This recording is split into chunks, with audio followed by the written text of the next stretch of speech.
Hi friends. ఇంద్రుడు వృత్తాసురుణ్ణి సంహరించుట వల్ల బ్రహ్మహత్యా దోషం సంభవించి వైభవం కోల్పోయాడు.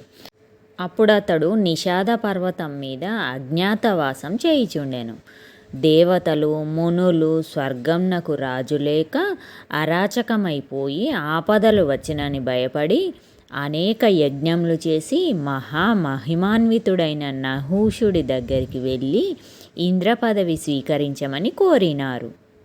అతడు నాకు యోగ్యత ఉందా అని సందేహించగా యముడు వరుణుడు మొదలగువారు తమ శక్తి దర్పములలో కొంత భాగం అతనికి ఇచ్చి అతన్ని ఇంద్రుణ్ణి చేసి స్వర్గంనకు అధిపతిని చేసినారు.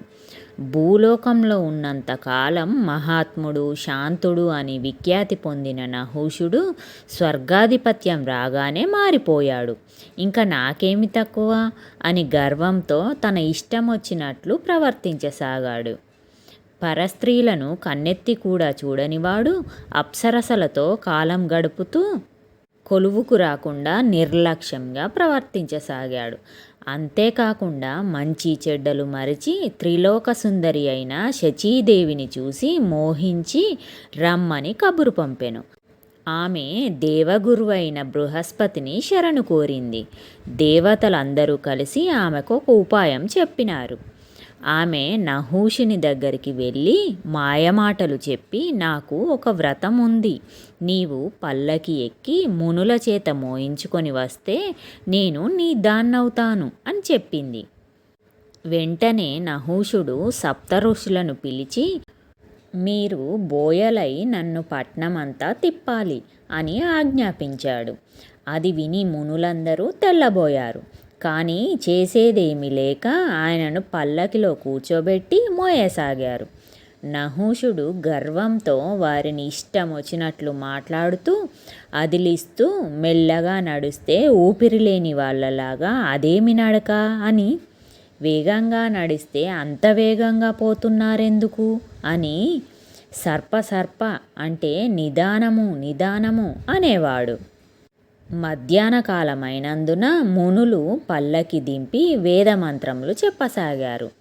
నహూషుడు ఆ మంత్రములు చాలించి పల్లకి మోయండి అని గద్దించాడు. వేదమంత్రములను గురించి ఎగతాళి చేసెను.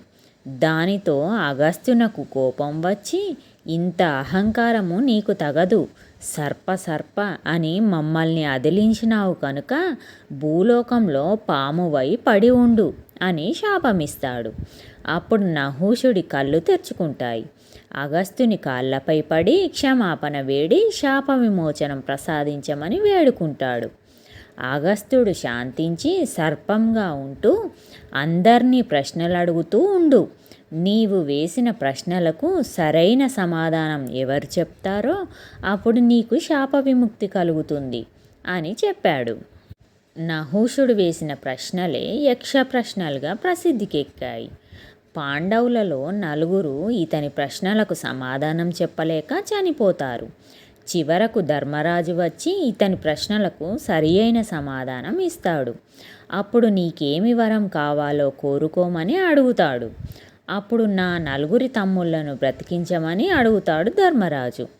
అప్పుడు నహూషుడు వీరిలో ఎవరినైనా ఒక్కరినే బ్రతికిస్తాను, ఎవరిని బ్రతికించమంటావో చెప్పు అని అడుగుతాడు. అప్పుడు ధర్మరాజు సహదేవుణ్ణి బ్రతికించమంటాడు.